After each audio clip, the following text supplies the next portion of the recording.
రక్షణ అనే అంశం మీద మనం పాఠాల వారీగా మనం ధ్యానం చేస్తూ వస్తున్నామండి. ఎందుకు ఈ యొక్క రక్షణ అనే అంశాన్ని మనం పాఠాల వారీగా ధ్యానం చేస్తున్నామంటే, ఒక ప్రతి ఒక్క సబ్జెక్ట్ని, ప్రతి ఒక్క అంశాన్ని మనం కూలంకుషంగా నేర్చుకోవటానికి, ప్రతి విషయంలోనూ అపోహలు లేకుండా దాని అర్థాన్ని పూర్తిగా తెలుసుకొని మనం నిజమైన రక్షణ పొందేవారంగా, లేకపోతే పరలోకాన్ని స్వతంత్రించిన వారంగా ఉండాలన్నది దేవుని యొక్క ధ్యేయము, మన యొక్క గురి, మన యొక్క ఆలోచన కూడా. కాబట్టి అందుకనే ప్రతి అంశాన్ని, ఇంచుమించు రక్షణ అనే అంశాలు 12 పాఠాలు మనం నేర్చుకున్నామండి. సో ఇది 13వ పాఠంగా మనం ఈరోజు కూడా రక్షణ అనే పాఠాన్ని కొనసాగిద్దామండి. గత పాఠాలని మీరు వినకపోయి ఉంటే అవి యూట్యూబ్లో అప్లోడ్ చేయబడుతున్నాయండి, 1, 2, 3 అలాగా. వాటిని మీరు మన యూట్యూబ్ ఛానల్ ఉందండి, సమాధాన సువార్త అనే ఛానల్. ఆ సువార్తను మీరు సబ్స్క్రైబ్ చేసుకోండి.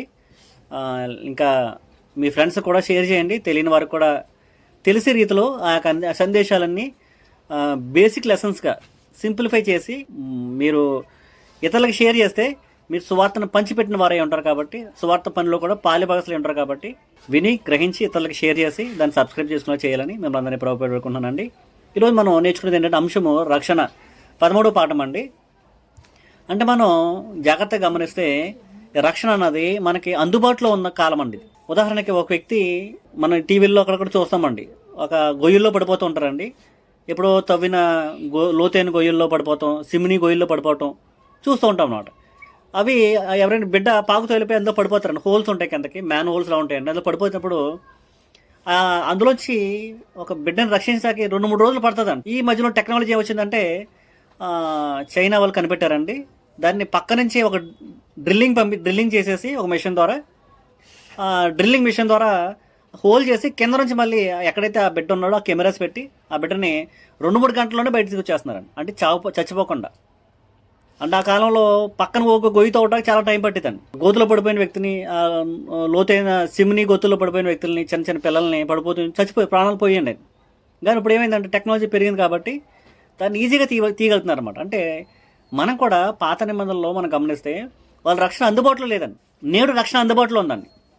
నేడు రక్షణ అందుబాటులో ఉన్నప్పటికీ మనం ఏం చేస్తున్నామంటే రక్షణని నిర్లక్ష్యం చేస్తున్నామండి. వారికి రక్షణ అందుబాటులో లేదు. వాళ్ళకి 119, 123 వచ్చినామండి. అందులో మనం గమనిస్తే నీ రక్షణ కొరకు, నీతి గల నీ మాటల కొరకు కనిపెట్టుచు అని వాళ్ళు కనిపెడుతున్నారంటండి. రక్షణ లేదంటండి ఆ కాలంలో. ఇప్పుడు పాత నిబంధన కాలంలో, ధర్మశాస్త్ర కాలంలో రక్షింపబడే, అంటే రక్షణ అంటే భౌతిక సంబంధమైన రక్షణ ఉంది, కానీ వాళ్ళు యుద్ధాలు జయించారు, కానీ రాజ్యాలు జయించారు, కానీ వాళ్ళ ఆత్మ సంబంధమైన విరుగుడి, లేకపోతే వాళ్ళు చేసిన పాపాలకి విరుగుడి లేకపోవటం వాళ్ళు ఏం చేస్తున్నారంట, కనిపెడుతున్నారంట వాళ్ళు. ఇంకా చూసుకుంటే 116వ కీర్తన 13వ వచనం అండి. రక్షణ పాత్ర చేతపుచ్చుకుని యెహోవా నామమున ప్రార్థన చేసేదను. రక్షణ నాకు లేదు, ఒక రక్షణ నాకు ఉంటే ఆ పాత్ర చేత పట్టుకుని ఏం చేస్తారంట, ప్రార్థన చేస్తాడంటున్నాడు. అంటే ఫ్యూచర్ టెన్స్లో మాట్లాడుతున్నాడు, ప్రజెంట్ టెన్స్లో మాట్లాడలేదు. ప్రార్థన చేసేదను రక్షణ వస్తే. పైన అధ్యాయం అంతా మీరు చదువుకుంటే అంటే రక్షణ మనకు లేదు, మనం కాపాడేవాళ్ళు లేరు, ఆ రక్షణ నాకు దొరికితే నేను రక్షణ పాత్ర చేత పట్టుకుని నేను ప్రార్థన చేసేదనని పాత నిబంధనలో కీర్తనకారుడు అన్నట్టు మనం గమనిస్తామని. ఇంకా చూసుకుంటే విలాప వాక్యాలు మనం గమనిస్తే విలాప వాక్యాలు 3వ అధ్యాయం అండి, 26వ వచనం. అంటే ఆ కాలంలో రక్షణ అందుబాటులో లేదంటే వాళ్ళకి. నేడు మనకి రక్షణ అందుబాటులో ఉంది, దాన్ని స్వీకరించాలి, దాన్ని యాక్సెప్ట్ చేయాలి, దాని దగ్గరికి వెళ్ళాలి, రక్షణ పని పొందాలి. వాళ్ళు అందుబాటులో లేని సమయంలో వాళ్ళు ఏం చేస్తున్నారంటే దానికోసం కనిపెడుతున్నారంట, దాని చేత చిక్కించుకోవాలని ఆశపడ్డారంట అండి. ఇంకా 3:26లో చూసుకుంటే విలాప వాక్యాలు, నరులు ఆశ కలిగి యెహోవా అనుగ్రహించే రక్షణ కొరకు ఓపికతో కనిపెట్టుట మంచిది. అంటే ఆ రోజుల్లో రక్షణ లేకపోవటం, వాళ్ళు దానికోసం కనిపెట్టడం, దానికోసం వేగిరపడటం, కాచుకొని చూడటం, రక్షణ కోసం ప్రార్థన చేయటం మనం గమనించామండి. కానీ నేడు మన దినాల్లో ఏంటంటే రక్షణ అందుబాటులో ఉంది, రక్షణ మనకి చాలా సమీపంగా ఉంది. ఆ రక్షణ ఎప్పుడు ఇస్తానని దేవుడు వారు వాగ్దానం చేశారండి. యోవేలు గ్రంథంలో 2వ అధ్యాయంలో మనం గమనిస్తే యోవేలు గ్రంథంలో దేవుడు వాళ్ళకి రక్షణ లేదు కదా, మీరు కనిపెడుతున్నారు కదా, దానికోసం ప్రార్థన చేస్తున్నారు కదా, అది మంచిది అనుకుంటున్నారు కదా మీరు, కానీ నేను ఒక దినాన్ని మీకు ఏర్పాటు చేస్తున్నా, ఆ దినాన్ని మీకు ఖచ్చితంగా రక్షణ వస్తుంది, మీరు చేసిన ప్రార్థనలకు ప్రతిఫలం వస్తాయి, మీరు చేసిన మీరు చూపించిన ఆసక్తికి మీకు ప్రతిఫలం ఇస్తున్నా అని యోవేలు గ్రంథము 2వ అధ్యాయము 28 నుంచి చదువుకుంటే 32 వరకు అక్కడ దేవుడు ఒక అభయాన్ని ఇస్తున్నాడు వారికి, ఒక ఊరట ఇస్తున్నాడు వాళ్ళకి. ఏ ఊరట ఇస్తున్నాడంటే 28 నుంచి చదువుదామంటే 2వ అధ్యాయము యోవేలు గ్రంథము. తరువాత నేను సర్వసమాజం మీద నా ఆత్మను కుమ్మరింతును, మీ కుమారులు మీ కుమార్తెలు ప్రవచనములు చెప్పుతారు, మీ ముసలి వాళ్ళు కళ్ళ కందురు, మీ యవనములు దర్శనములు చూతురు. ఆ దినములలో నేను పనివారి మీదను పనికత్తెల మీదను నా ఆత్మను కుమ్మరింతును, మరియు ఆకాశమందును భూమి అందును మహత్కార్యములను అనగా రక్తమును అగ్నిని ధూమ స్తంభములను కనపరచదను. యెహోవా యొక్క భయంకరమైన ఆ మహాదినము రాకముందు సూర్యుడు తేజోహీనుడగును, చంద్రుడు రక్తవర్ణమగును. యెహోవా సెలవిచ్చినట్లు సియోను కొండ మీదను యెరూషలేములోను తప్పించుకుని వారును అందరూ దేశించిన వారిలో యెహోవా పిలిచేవారును కనబడదురు. ఆ దినమున యెహోవా నామమును బట్టి ఆయనకు ప్రార్థన చేయు వారందరూ రక్షింపబడదురు. ఏంటంటే ఒక దినమాన్ని ఏర్పాటు చేస్తా, అదేనా సూర్యుడు శీకటమైపోతాడు, తేజోమయం హీనుడైపోతాడు, ఆయన చంద్రుడు రక్తవర్ణంగా మారిపోతాడు. ఆ దినాన్ని మీకేం చేస్తానంట, రక్షణ దినాన్ని ఏర్పాటు చేస్తాను మీకు అని దేవుడు ఆ దినాన్న యెహోవా నామమును బట్టి ఆయన కొరకు ప్రార్థన చేయవారందరూ రక్షింపబడతారు అంటున్నాడు దేవుడు. ఒక దినాన్ని ఏర్పాటు చేయడండి. వాళ్ళకి పాత నిబంధనలో ధర్మశాస్త్ర కాలంలో వారి రక్షణ అందుబాటులో లేని వాళ్ళకి రక్షణలు అందుబాటులో లేని కాలాన్ని వాళ్ళు రక్షణ కోసం కనిపెట్టారండి, ఆశతో అపేక్షించారండి, దానికోసం ప్రార్థన చేశారండి. అది మంచిదని ఎరిగారండి కనిపెట్టడం. అందుకే దేవుడు వారికి అభయాన్ని ఇచ్చాడండి. దీన్ని యోవేలు గ్రంథంలో ప్రవచనం ఇచ్చి ప్రవక్త ద్వారా తెలియపరిచిన సందేశాన్ని లేకపోతే ప్రవచనాన్ని ఎప్పుడు నెరవేరిందంటే అపోస్తుల కార్యాలు 2వ అధ్యాయంలో మనం నెరవేరినట్లు మనం చూస్తామండి. అంటే మనం ఎందుకు చూస్తున్నామంటే రక్షణ వాళ్ళకి అందుబాటులో లేదు, వాళ్ళు దానికోసం ఎదురు చూశారు. కానీ మనకి నేడు అందుబాటులో ఉందండి, సమీపంలో ఉందండి, దగ్గరలో ఉంది. మనం దాన్ని స్వీకరించాలి, ఆమోదించాలి, అంగీకరించాలి, రక్షణ పొందాలి. రక్షణ నేను నిర్లక్ష్యం చేయకుండా దాన్ని అంగీకరించి రక్షణ పొందిన వారు ఉండాలని దేవుడు మనకి గ్రంథం ద్వారా తేడపడుతున్నాడు. అందుకనే అపోస్తుల కార్యాలు 2వ అధ్యాయము 17 వచనంగా చదువుకుంటే 16 చదువుదామండి. ఇందాక పలికిన మాటలే మళ్ళీ ఇక్కడ పలుకుతున్నారండి. అక్కడ పలికిన ప్రవచనాలు ఇక్కడ నెరవేరుతున్నాయండి. ఇక్కడ అపోస్తుల కార్యాలు 2వ అధ్యాయంలో నెరవేరుతున్నాయి. అంటే ఆత్మను కుమ్మరిస్తాను నేను, మీ వాళ్ళందరూ ఆత్మను కుమ్మరించబడిన తర్వాత ప్రవచనాలు మాట్లాడతారు అని ఏదైతే యోవేలు గ్రంథంలో చెప్పారో అదే నన్ను మీకు రక్షణ అనుగ్రహించబడుతుంది అని యోవేలు గ్రంథం ద్వారా దేవుడు మాట్లాడితే ఇక్కడ నెరవేరిందనమాట. అందుకని 16 చదువుతామండి. 2వ అధ్యాయం 16 వచనం. యోవేలు ప్రవక్త ద్వారా చెప్పబడిన సంగతి ఇదే. అదేమనగా అంత్యదినముల యందు నేను మనుషుల మీద నా ఆత్మను కుమ్మరించదను, మీ కుమారులను మీ కుమార్తెలను ప్రవచించెదరు, మీ యవనులను దర్శనములు కలుగును, మీ వృద్ధులు కలల కందరు. ఆ దినములలో నా దాసుల మీద నా దాసురాల మీదను నా ఆత్మను కుమ్మరించెదను గనుక వారు ప్రవచించెదరు. పైన ఆకాశమందు మహత్కార్యములను, క్రింద భూమి మీద సూచక్రియలను, రక్తమును, అగ్నిని, పొగ, ఆవిరిని కలుగజేసేదను. ప్రభువు ప్రత్యక్షమగు ఆ మహాదినము రాకమునుపు సూర్యుడు చీకటిగాను చంద్రుడు రక్తముగాను మారుదురు.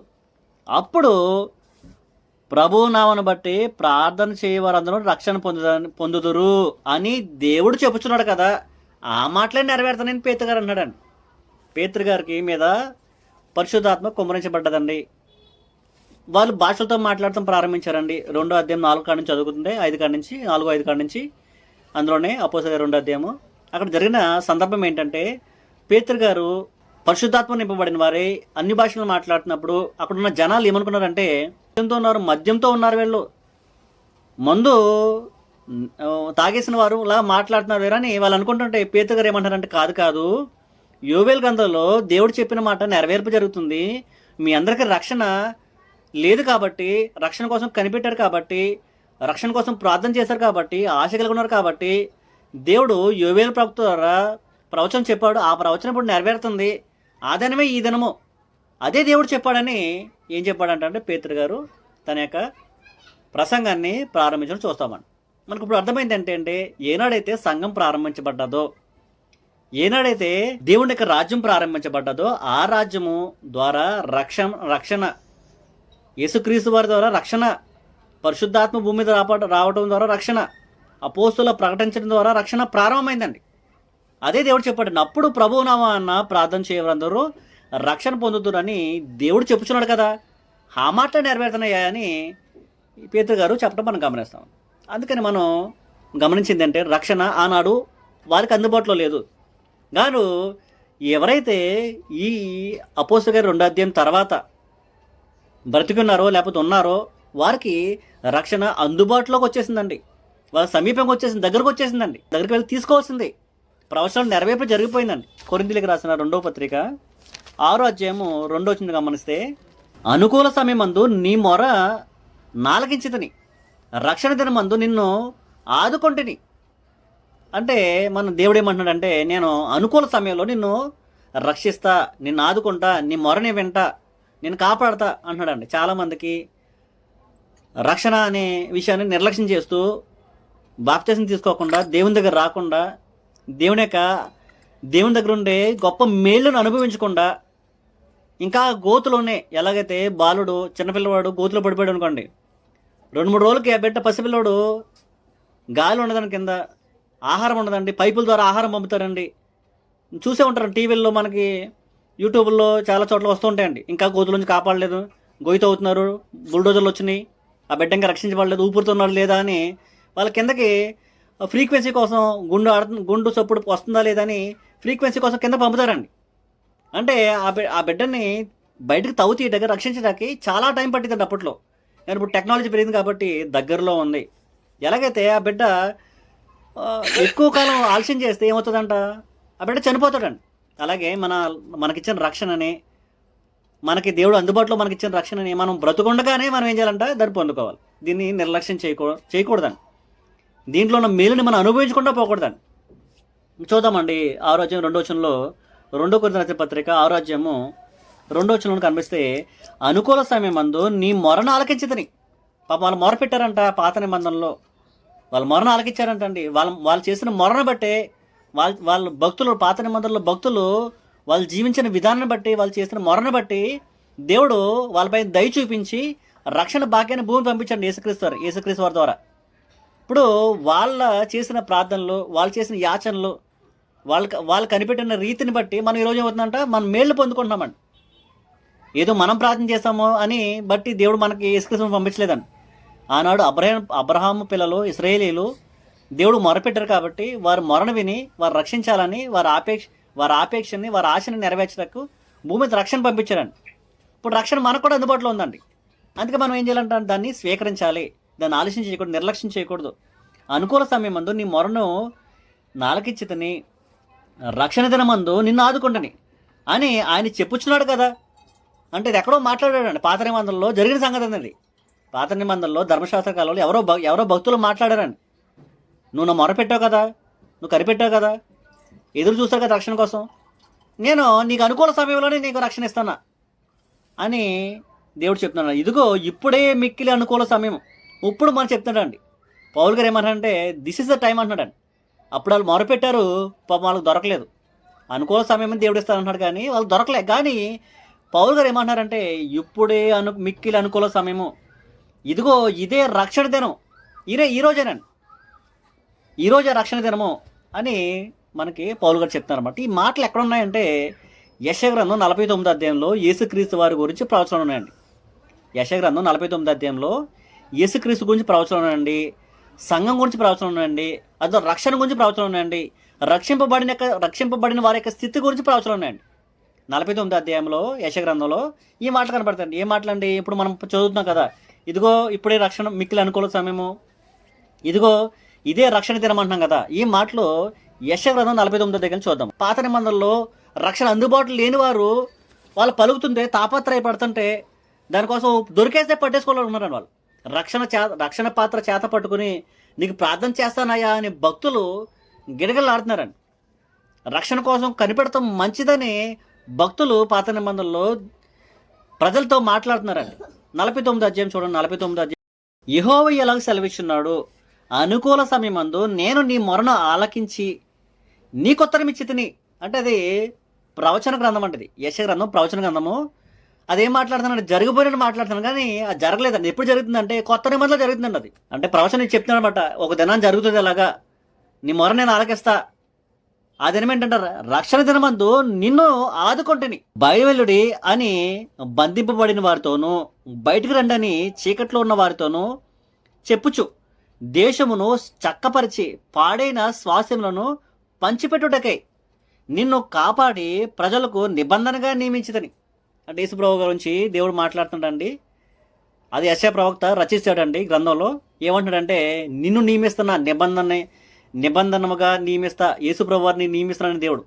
యేసుప్రభు వారు భూమి మీదకి వస్తే ఆయన కాచిన రక్తాన్ని బట్టి, ఆయన చేసిన త్యాగాన్ని బట్టి, ఆయన రక్తం ద్వారా సంఘాన్ని కొన్నాడండి. సంఘంలో ఎవరైతే చేర్చబడతారో ఆ సంఘం ద్వారా రక్షణ. అందుకని ఏమంటాడండి పౌలు గారు ఈ మాటను బట్టి, దేవుడు అంటున్నాడు కదా, ఏమంటున్నాడండి, రక్షణ దినమందు నిన్ను ఆదుకుంటాను అంటున్నాడు కదా. ఆ దినం ఎప్పుడో లేదు, కొత్త నిబంధనలు వచ్చింది. అపోస్తుల బోధ ద్వారా, పరిశుద్ధాత్మ దిగడం ద్వారా, యేసుక్రీస్తు వారు పరలోకంలో అభిషేకం ద్వారా, రాజుగా అభిషేకించబడుతున్నాడు పరలోకంలో యేసుక్రీస్తు వారు. భూమి మీద అంటే ప్రపంచమంతా గొప్ప వింతైన మార్పు జరిగిందంట. ఆ రోజు జరిగిన వింతైన మార్పు ఈ రోజు జరగలేదండి. సూర్యుడు ఏమైపోయాడంట, జ్యోతి ఏమైపోయిందంట, హీనత కలిగిందంట. అంటే ఈ లోకపులో ఉన్న వెలుగు తగ్గిందంట. చంద్రుడు రక్తవర్ణం అయిపోయాడంటండి. అంటే ఆ రోజు జరిగిన సృష్టి అంతా కంపించిపోయిందండి. అంటే కంటికి కనపడని సృష్టి అండి అది. అంటే సృష్టి స్తంభించినట్లు లేకపోతే కంపించినట్లు. అంటే అటువంటి మార్పులు అంతకుముందు ఎప్పుడు జరగలేదండి. అంతకుముందు జరగలేదు, తర్వాత కూడా జరగలేదండి. ఎందుకంటే దేవుని రాజ్యము స్వయాన భూమి మీద ఏర్పడిన మహాదినం అండి అది. అందుకని మహాదినం అంటాడండి. మనం చదువుకున్నాం కదా ఇందులో యోవేలు గ్రంథంలో 2వ అధ్యాయం ఏమంటాడు, మహాదినం అంటాడు. అది 31 వచ్చినమంటే, యెహోవా యొక్క భయంకరమైన ఆ మహాదినము రాకముందు ఏంటంటే భయంకరమైన మహాదినం అంట. దాని ఎంత గొప్ప దినమో భూమి మీద ఏమీ లేదండి. అంటే సంఘ స్థాపన దినము, దేవుని రాజ్య ప్రారంభ దినము. భక్తులందరూ కనిపెట్టిన దేనికోసమైతే కనిపెట్టారో, ఏ రక్షణ కోసమైతే కనిపెట్టారో ఆ యొక్క దినము ఏర్పరచబడిన దినం అండి అది. ఆ భక్తులు అందులోకి ప్రవాహం వల్ల అంటాడండి. యెషయా గ్రంథంలోనే అనేక మంది భక్తులు దానికోసం ఎదురు చూసిన వాళ్ళు ప్రవాహం వల్ల వచ్చారంటాడు. ఇక్కడ 49 అధ్యాయంలో మనం గమనిస్తే ఆ దినాన్ని నేను రక్షణ దినంగా ప్రారంభిస్తా. ఆ దినాన్ని మీరు రక్షణ వస్తుంది, మీరు ప్రార్థన చేస్తే అందులో ప్రవేశించి వారు రక్షించబడతారు అని యెషయా గ్రంథం 49 అధ్యాయంలో మనకు కనపడుతున్నాడు. 49 అధ్యాయం మనం జాగ్రత్తగా గమనిస్తే అందులో యేసుక్రీస్తు వారి గురించి ప్రవచనం ఉన్నాయండి, సంఘ స్థాపన కోసం ప్రవచనం ఉన్నాయండి, రక్షింపబడిన వారి స్థితి కోసం ప్రవచనం ఉన్నాయండి, రక్షింపబడిన తర్వాత భక్తులు పడే ఆవేదన ఉందండి. రక్షింపబడిపోయిన తర్వాత మనకు ఒక్కొక్కసారి ఏమనిపిస్తుందండి, ఏంటిది మేము రక్షించబడ్డాము, నాకు అనిపిస్తుంది ఒక్కోసారి. ఈ కష్టాలు బాధలు చుట్టేసుకున్నప్పుడు అలసిపోయి విసుగుపోయి చిరాకు వచ్చేస్తుంది అనమాట. అసలు దేవుడు మర్చిపోయాడా ఏంటి అనిపిస్తుంది ఒకసారి. అంటే ఎంత ప్రయాసపడుతున్నాము. సేవకులకు ఉంటుంది, విశ్వాసులకు ఉంటుందండి. మన మధ్య చాలామంది సేవకులు ఉన్నారండి. కష్టాలన్నీ నాకే వచ్చేస్తున్నాయి, ఇబ్బందులు నాకే చుట్టుకున్నాయి, రక్షింపబడ్డానా నేను, నన్ను మర్చిపోయే దేవుడు ఏంటి, రక్షింపబడ్డానా, నిజంగా నేను రక్షించబడ్డానా లేదా అన్న ఆవేదన ప్రతి ఒక్క క్రైస్తవుల్లోనూ ఒక్కొక్కసారి ఎక్కడో ఏదో కోణాన్న అనిపిస్తూ ఉంటుంది అనమాట. అంటే లోకమంతా భయంకరమైన కపటంతో, వేషధారంతో, అసూయలతో, కోపాలతో, కలహాలతో, ద్రోహంతో, భయంకరమైన విషయాలతో నిండిపోయినప్పుడు మనకేమనిపిస్తుంది అంటే, ఇటువంటి మారు మధ్య నేను బతకడం ఎందుకు అనిపిస్తుందని.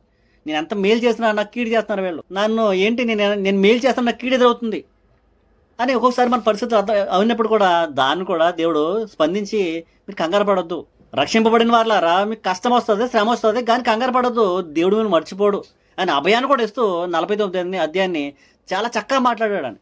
అందుకే రక్షణలోకి రావటం వచ్చే మేలు ఏంటంటే, రక్షింపబడటంలో ఆనాడు ఆ భక్తులకి లేదంటండి. పాత నిబంధనలో ఆ భక్తులకి అందుబాటులో లేదండి.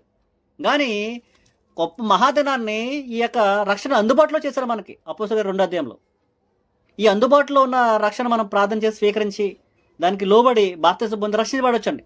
రక్షింపబడే వారి స్థితి మేలని స్థితి ఉంటుంది అని 49 అధ్యాయము మరలా మనం చదివితే మనం గుర్తుకు చేస్తూ ఉంటుందండి.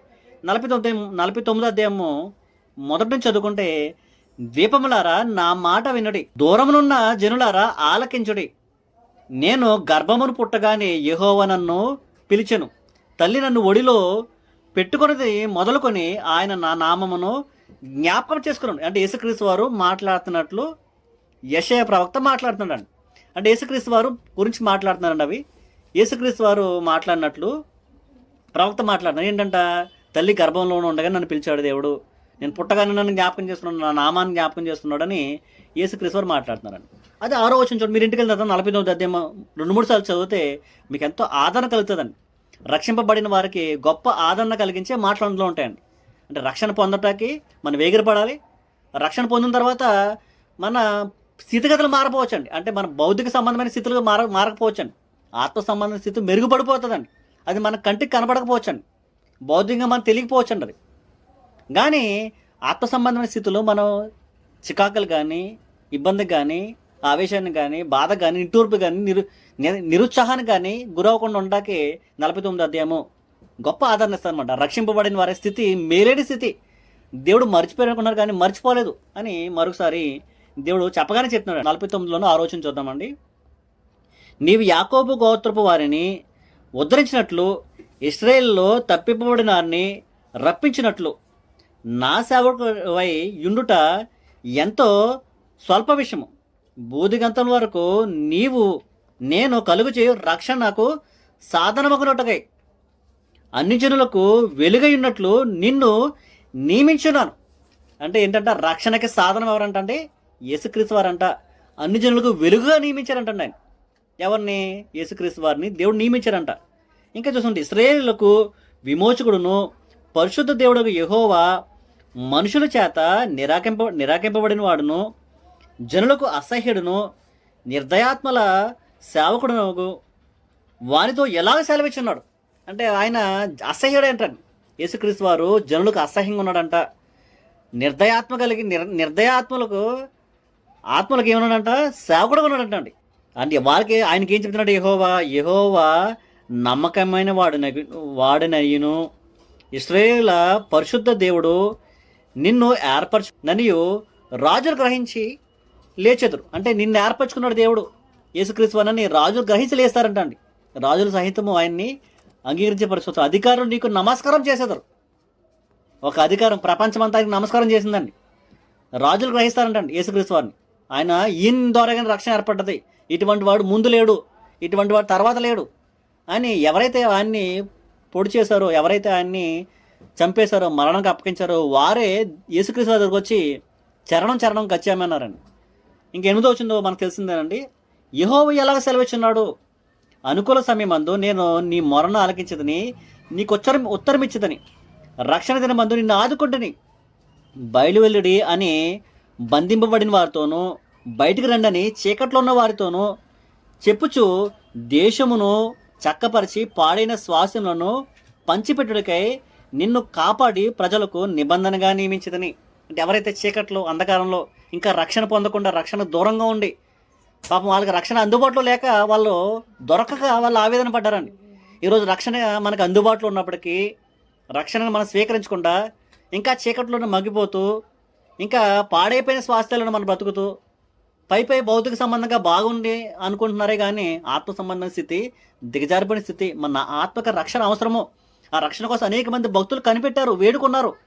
కానీ ఆ రక్షణ అపోస్తలుల 2వ అధ్యాయంలో పరిశుద్ధాత్మ రావటం ద్వారా, యేసుక్రీస్తు వారి పరలోకల అభిషేకం ద్వారా, యేసుక్రీస్తు వారి సంఘాన్ని కొనటం ద్వారా, దేవుని రాజ్యం ఏర్పడటం ద్వారా, అపోస్తల బోధ ప్రారంభం ద్వారా రక్షణ ప్రారంభమైంది, అందుబాటులో మనకు వచ్చింది అనే విషయాన్ని మనం గమనించుకోకుండా, రక్షణ పొందకుండా, ఇంకా బాప్తిజం పొందకుండా, రక్షణ భాగ్యంలో వెళ్ళకుండా ఇంకా చాలామంది దూరంగా ఉంటారండి. అందుకే మనం గమనించవలసింది ఏంటంటే అన్యులు కూడా ధన్యులు చేశాడని దేవుడు. అది అలాగే ఉంచి ఎఫెసీయులకు రాసిన పత్రిక 2వ అధ్యాయము 14 వచ్చి చూస్తే, అంటే అన్యులకి ఇశ్రాయేలుకి మధ్య గోడ ఉందంటండి. ఇశ్రాయేలుకి మధ్యన అన్యులకి మధ్యన దాన్ని ఏం చేశారంట? యేసుక్రీస్తు వారు విరగొట్టారంటండి. 2:14 అండి. ఆయన మన సమాధానమే ఉండి మీకును మాకును ఉండిన ద్వేషమును అనగా విధిరూపకమైన ఆజ్ఞల గల ధర్మశాస్త్రమును తన శరీరమందు కొట్టివేసి చేత మధ్యగోడను పడగొట్టి మన ఉభయలను ఏకము చేశాను.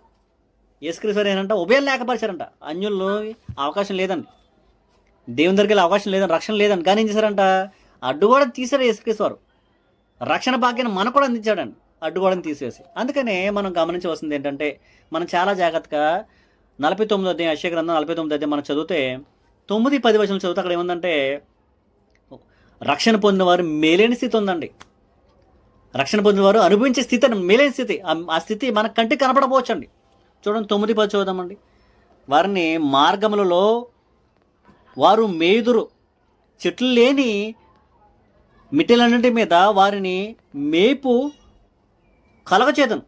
అంటే మార్గాల్లో ఏముంటుంది, గడ్డి ఏముండదండి, కానీ అక్కడ మేపుతారంటున్నాడు. అంటే మనకి అనిపించదు ఇక్కడే ఉంటుంది ఆహారం అనుకోవచ్చండి మేకలు, కానీ అక్కడ కూడా ఆహారాన్ని ఇస్తాడు, అందిస్తాడండి. అక్కడ కూడా మన సమృద్ధిని, తృప్తినిస్తాడండి. మార్గాలు గుండా మనం ఉంటాయి, పల్లెటూరులో నడుచుకుంటూ వెళ్ళే మార్గాలు ఉంటాయండి. ఆ దారిలో కనబడిపోతుందండి. మనిషి అడుగు వేసిన చోట విషం అంటారండి చాలామంది. మనిషి అడుగు వేస్తే అక్కడ గడ్డు కూడా మొలదంటారండి. మనిషి అడుగులో కూడా విషం ఉందంటారండి. అంటే మనిషి అలా సామెత అండి అది. అంటే దారి మనం చూసుకుంటూ నడుచుకుంటూ వెళ్ళే దారి ఇలాగా ఒక పాయిగా రోడ్లో పడిపోతుంది అనమాట. అటుపక్క గడ్డి ఉంటుంది, అది దారిలో ఉంటుంది అనమాట. అలాగా ఆ దారిలో కూడా మీకు ఆహారాన్ని ఇస్తా, గడ్డి లేని చోట కూడా గడ్డిని ఇస్తా మీకు. అంటే అక్కడ కూడా తృప్తినిస్తా. అంటే ఎవరికంట? మనకి సంఘంలో ఉన్న వారికి, రక్షింపబడిన వారికి ఉండే స్థితి ఏంటంట? ఏమీ లేనట్టు ఉంటుందండి, కానీ అన్నీ ఉంటాయండి. కష్టంగానే ఉంటుందండి, ఇబ్బందిగానే అనిపిస్తుంది, కానీ అన్నీ సమృద్ధిగా దేవుడు ఏర్పరచాడండి. ఇంకేంటంట 10 వారి యందు కరుణించేవాడు వారిని తోడుకొని పోవచ్చు, నీటి బొక్కల యొద్ద వారిని నడిపించును. కాబట్టి వారికి ఆకలైనను దప్పికైనను కలగదు, ఎండమాములైనను ఎండైనను వారికి తగులదు. అంటే దేవుడు అంత సంరక్షణ వారికి అందిస్తుంటాడు అనమాట. ఆత్మ సంబంధమైన రక్షణ వారికి ఇస్తాడనమాట.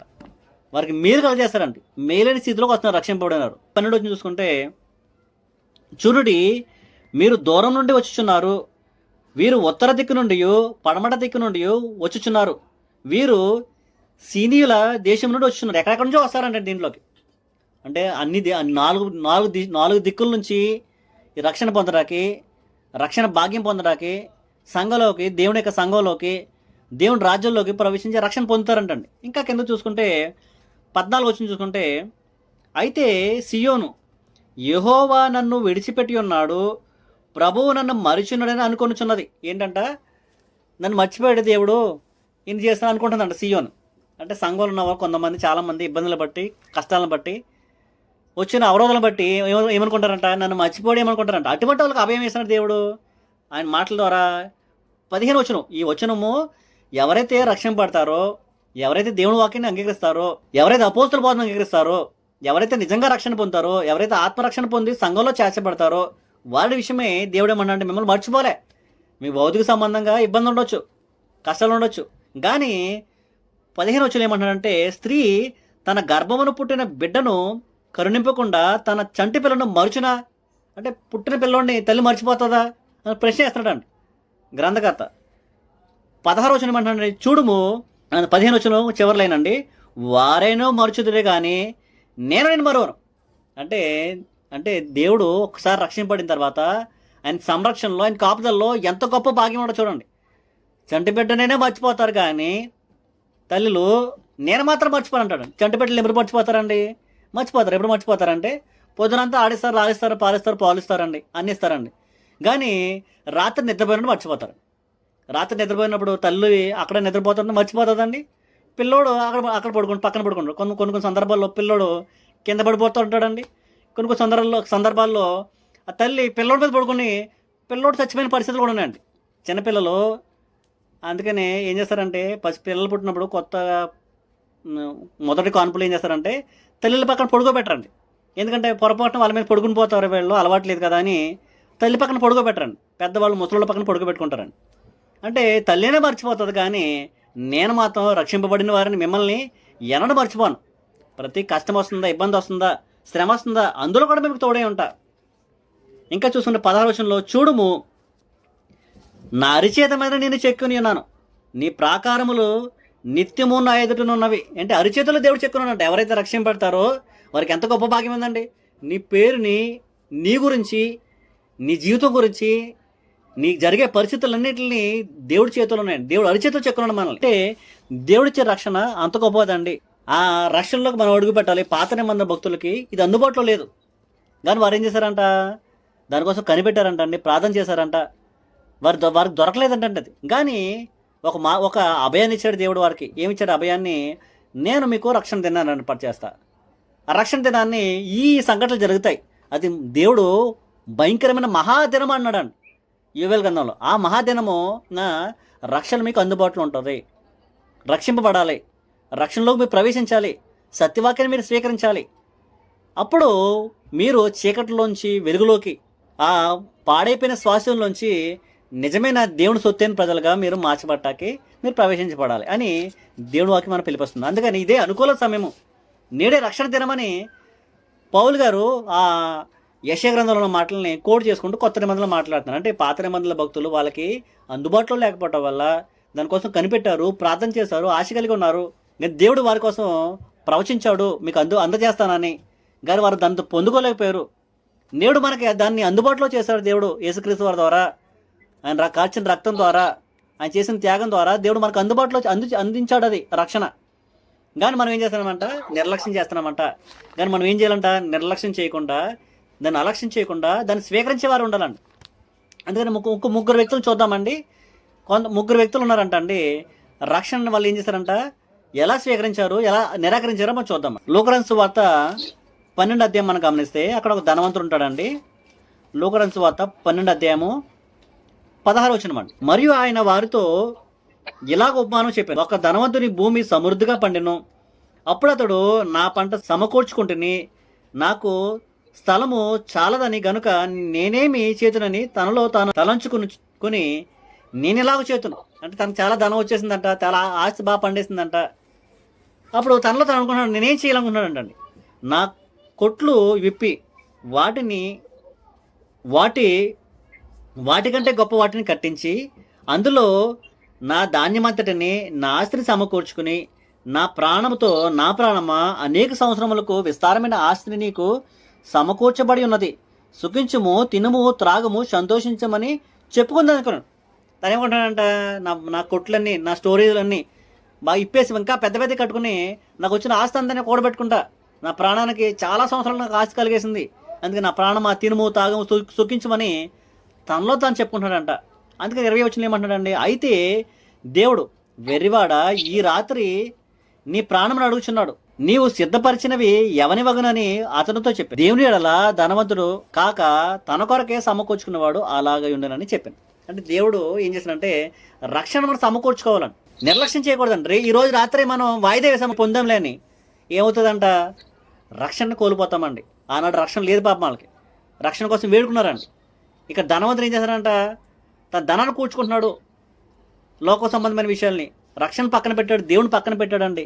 కానీ ఏమైందంట, ఈ రాత్రి నీ ప్రాణాన్ని అడిగితే నువ్వు సమకూర్చుని ఎవరిని అడుగుతాను? నీ ప్రాణాన్ని నువ్వు కాపాడకుండా, నీ ఆత్మను కాపాడకుండా, నీ రక్షణను కాపాడుకోకుండా దేనికోసం వృధా ప్రయాసపడుతున్నావు, గాలికి ప్రయాసపడుతున్నావు అని చెప్తున్నారు అనమాట. ఇంకొక వ్యక్తిని చూద్దామండి. జక్కయ్య అనే వ్యక్తి లూకాసు సువార్త 19 అధ్యాయంలో ఉంటాడండి. అతని పాపం సుంకరండి. సుంకర్ అంటే పాపులతో పోల్చేవారండి అప్పట్లో. ఆ సుంకరని పొట్టోడండి. ఆ యేసుక్రీస్తు వస్తున్నారంట మార్గంలో, యేసుక్రీస్తుని చూడాలి అన్న ఆశతో ఉన్నాడంట ఆయన. ఎలాగైతే ఆ యొక్క పాత నిబంధనలో భక్తులు వాళ్ళకి అందని దాన్ని కనపడని రక్షణ కోసం ఎలాగైతే కనిపెట్టారో అలాగే ఈ జక్కయ్య కూడా కనపడలేదంటండి. పొట్టోడండి, చుట్టూ మనుషులు ఉన్నారండి, యేసుక్రీస్తు మధ్య ఉన్నారండి. కనపడకపోతే ఏం చేయాలండి? కనపడలేదని పోనీ ఇంటికి పోలే. నీ యేసుక్రీస్తు ఈ మార్గాన్నే వస్తాడు, ఈ మార్గం వస్తే ఎలాగైనా నేను చూడాలి, నేను ఎలాగైనా ఆయన్ని దర్శించాలి, నేను ఏం చేశారంట, చెట్టు ఎక్కాడంటండి. అంటే రక్షణ లేనివాడు యేసుక్రీస్తుని కలుసుకుని ఆతృతతో రక్షణ పొందాలని, ఆపేక్షించాలని, యేసుక్రీస్తుని చూడాలి, దర్శించాలని కోరుకున్నాడంట ఆయన. ఎట్టగా అలాగేం చేశారంట, యేసుక్రీస్తు వారు మనసెరిగినవాడు కాబట్టి ఆ మార్గం గుండా వెళ్తున్నప్పుడు వెళ్తూ చెట్టు దగ్గర ఆగి పైకి చూసి, జక్కయ్య త్వరగా దిగరమన్నాడండి. ఆయన త్వరగా దిగొచ్చి కిందకి ఏం చేశారంట, తనను తన ఇంటి వారందరూ రక్షింపబడ్డారంటండి. చదువుదామండి 19 అధ్యాయం మొదటి నుంచి చదువుదామండి. ఆయన సంచరించు ఎరుకో పట్టణంలో ప్రవేశించి యేసుక్రీస్తు వారు ప్రవేశించారంటండి. దాని గుండా పోవచుండను. ఇదిగో సుంకపు గుర్తుదారుడును ధనవంతుడైన జక్కయ్య అను పేరు గల ఒకడున్నాడు. ఇక్కడ ఇతను కూడా ధనవంతుడే. అక్కడ ధనవంతుని చూసామండి. అతడు దేవుడి యొక్క ఆజ్ఞల్ని, దేవుడి యొక్క ఆలోచనల్ని నిరాకరించిన వాడండి, తన కోసం సమకూర్చుకునేవాడండి. కానీ ఇక్కడ ఏంటంటే ఒక ధనవంతుడు ఉన్నాడండి జక్కయ్య. ఇతను ఏం చేశానంట, యేసు ఎవరో అని చూడగోరని కానీ పొట్టువాడైనందున జనులు గుమ్ముకూడి ఉండుట వలన చూడలేకపోయాను. అప్పుడు యేసు ఆ త్రోవను రానయుండెను గనుక అతడు ముందుగా పరిగెత్తి ఆయనను చూచుటకే ఒక మేడి చెట్టు ఎక్కాను. యేసు ఆ చోటికి వచ్చినప్పుడు కనులెత్తి చూచి, జక్కయ్య, త్వరగా దిగి నేడు నేను నీ ఇంట నుండవలసినదని అతనితో చెప్పగా, నేడే రక్షణ దినమన్నాడండి. యేసుక్రీస్తు ఏమన్నాడండి? త్వరగా రమ్మన్నారండి. నేడే అన్నాడండి. నేడే నీ ఇంట్లో ఉండాలి నేను, నువ్వు త్వరగా తిరిగమ్మన్నాడు. అంటే మనం కూడా చేయవలసింది ఏంటంటే, ఎలాగైతే జక్కయ్య ఆతృత పడ్డాడో రక్షణ కోసం, ఆ పాత నిబంధనలో భక్తులకి ఎలాగైతే రక్షణ లేక వాళ్ళు ఆతృత పడ్డారో, ఎలాగైతే మేడి ఎక్కిన తర్వాత యేసుక్రీస్తు దగ్గరకు వచ్చి రక్షణ ఉందయ్యా రమ్మయ్యా అంటే త్వరగా రమ్మంటే ఎలాగొచ్చాడో, అలాగే మనం కూడా త్వరగా దేవుడిచ్చే రక్షణ కోసం వేగిరపడాలి. ఈ రాత్రే మన ప్రాణాలు అడిగితే మనం సమకూర్చిన ఏమవుతామండి? మన ప్రాణం, మన ఆత్మ ఏమైపోతుందండి? ఎందుకేం చేశారంట? అతడు ఆలోచన చూసుకుంటే అతడు త్వరగా దిగి సంతోషంతో ఆయన చేర్చుకున్నాడు. అంటే ఆయన కూడా త్వరగా వచ్చారండి. త్వరగా రమ్మంటే రేపు అని వాయిదా వేశారండి. వాయిదా వేయకూడదండి. త్వరగా దిగి వచ్చి ఆయన చేశారంట, సంతోషం చేర్చుకున్నాడంట యేసుక్రీస్తు. ఇంకేంటంట, అందరూ అది చూసి ఈయన పాపి అయిన మనుషుని యొద్ద బస చేయనని వెళ్ళినని చాలా అనుకున్నది. జక్కయ్య నిలవబడి, ఇదిగో ప్రభువా, నా ఆస్తిలో సగము బేదలకిస్తున్నాను. నేనెవరి యొద్ద నైనను అన్యాయంగా దీన్ని నేనే తీసుకునేలా అతనికి 4 వంతులు మరలా చెల్లిందని ప్రభుతో చెప్పాను. అందుకు యేసు, ఇతడు అబ్రహాం కుమారుడే, ఎందుకనగా నేడు ఇంటికి రక్షణ వచ్చిన్నది. అతనిలో మార్పు వచ్చేసిందండి. యేసుక్రీస్తు అతని జీవితంలో ప్రవేశించినప్పుడు అతని జీవితం మారిపోయిందండి. పాపాలు విడిచిపెట్టేశాడు, జీవితం మార్చేసుకున్నాడండి. అతను త్వరగా దిగి వచ్చాడండి. సంతోషంతో యేసుక్రీస్తుని అంగీకరించాడు, స్వీకరించుకున్నాడు, ఇంటికి చేర్చుకున్నాడండి. అందుకనే నేడు ఇంటికి రక్షణ వచ్చిందంట. నేడు ఇంటికి రక్షణ వచ్చి ఉన్నది. మనం కూడా రక్షణ భాగ్యము పాత నిబంధనలో భక్తులకు లేదని పాపం. భక్తులు దానికోసం కనిపెట్టారండి, దానికోసం ఎదురు చూశారండి, ఆశతో అపేక్షించారండి, ప్రార్థన చేశారండి. ఎట్టకేలకు దేవుడు వారికి వాగ్దానం చేశాడు, మీకు రక్షణ ఇస్తున్నా ఒక దినం ఉంటుంది, అది యెహోవా మహాభయంకరమైన మహాదినం, అది ఆ దినాన్న మీకు రక్షణ అందిస్తా అని దేవుడు చెప్పగానే చెప్పాడండి. అది జరగగానే జరిగిందండి. అపోస్తలుల 2వ అధ్యాయంలో పరిశుద్ధాత్మ దిగడం ద్వారా, యేసుక్రీస్తు వారి పరలోకల అభిషేకం ద్వారా, సంఘం అనే రాజ్యం ఏర్పాటు చేయబడడం ద్వారా, అపోస్తలుల బోధ, సువార్త, చట్టము, దేవుని చట్టం ప్రారంభం అవడం ద్వారా ఆ చట్టానికి లోబడిన వారు ఎవరైతే ఈ చట్టానికి, కొత్త చట్టానికి లోబడతారో వారికి పాత చట్టాల్లో ఉన్న శిక్షలన్నీ తొలగించబడతాయి అని ఒక చట్టాన్ని తీసుకొస్తే ఆ చట్టానికి లోబడి నమ్మి, దేవుని యొక్క సువార్తను నమ్మి, యేసుక్రీస్తు యొక్క సువార్తను నమ్మి ఎవరైతే బాప్తిసం పొందారో వారు రక్షణ పొందారు. కాబట్టి ఆ సమాచారం మనకు దేవుడు వినబడుతున్నప్పుడు, ఆ సమాచారం ఎలాగైతే జక్కయ్య తను ఎలాగైతే రక్షణ కోసం ఎదురు చూశాడో, యేసుక్రీస్తు వారు తన పిలవగత త్వరగా రమ్మనికి త్వరగా వచ్చాడండి. సంతోషం చేర్చుకుని తన ఇంట్లో, తన జీవితంలో మార్పు గమనించాము. తన ఇంటికి రక్షణ రావడం మనం గమనించాం. యేసుక్రీస్తు వారు స్వయాన తను రక్షించడం మనం గమనించాము. మనకు కూడా దేవుడు రక్షణ సంసిద్ధం చేశారు కాబట్టి మనం నేడే రక్షణ దినము, ఇదే అనుకూల సమయం కాబట్టి ఈ రక్షణ మనం నిర్లక్ష్యం చేయకుండా మన అందరూ రక్షణ పొందే వారంగా దేవుడికి మహిమని, దేవుడికి మేలుని పొంది మనం దారిలో కూడా, మనం వెళ్ళే దారిలో కూడా దేవుడు మనకు ఆహారాన్ని ఏర్పరచాడండి. మన కష్టాల్లో కూడా, ఇబ్బందుల్లో కూడా, ఇక్కట్లలో కూడా, ఇరుకుల్లో విశాలత కలుగజేసేవాడుగా ఉన్నాడు. కాబట్టి ఆ విశాలత మనం అనుభవించేవారుగా దేవుడు ఏమంటున్నాడంటే, అభయాన్ని వేస్తున్నాడంటే రక్షణ పొందిన వారికి, ఒక స్త్రీ తన కన్న బిడ్డనైనా మరుస్తుందేమో కానీ నేను మాత్రం మరువనని దేవుడు గొప్ప అభయాన్ని మనకు అందిస్తున్నాడు. కాబట్టి అటు విధమైన గొప్ప అభయాన్ని ఆయన హస్తాల్లో మనం చెక్కబడిన వారుగా, దేవుడి చేత మనం ఆదరణ పొందేవారంగా, దేవుడిలో మనం ఉండేటట్లు, ఆయన సంఘంలో చేర్చబడి, రాజ్యంలో చేర్చబడి రక్షణ పొందేవారుగా మనం అందరం ఉండాలని మిమ్మల్ని అందరినీ ప్రభుపేట పెట్టుకుంటూ, ఎవరైతే రక్షణ పొందలేదో, బాప్తిసం ఇంకా పొందలేదో, సత్యవాక్యాన్ని ఎవరు అంగీకరించలేదో వారందరూ సత్యవాక్యాన్ని అంగీకరించి, అపోస్తలుల బోధన అంగీకరించి రక్షణ పొందేవారికి మీరు అందరూ ఉండాలని మిమ్మల్ని అందరినీ ప్రభుపేట పెట్టుకుంటే నా మాటలు ముగిస్తాను. అందరికీ వందనాలు. Thank you very much. మరి రక్షణ అనేటువంటి అంశం మీద లోతైనటువంటి విషయాలు మనతో చెప్పారండి. అందుచేత మన జూమ్ ఫ్యామిలీ తరఫున పింగితేజ గారికి, కొలాబక్రీ సంఘానికి, శిరీష క్లోయికి అందరి తరఫున వందనాలు తెలియజేసుకుంటా ఉన్నానండి. మరి చక్కటి ఈ 49వ అధ్యాయం, మరి యెషయా గ్రంథం 49వ అధ్యాయంలో మరి చక్కటి విషయాలు మనతో చెప్పడం జరిగిందండి. ఇంకా పాత నిబంధనలో ఉండేటువంటి మరి కొన్ని విషయాలు, అపోస్తలుల కార్యాలు 2వ అధ్యాయం గురించి, పాత నిబంధనలో ఉన్నటువంటి యోవేలు ప్రవక్త గారు చెప్పినటువంటి ఆ మాటలలో ఉండేటువంటి అంతరార్థాలు, మరి లోతైనటువంటి విషయాలు మనతోటి చెప్పడం జరిగిందండి.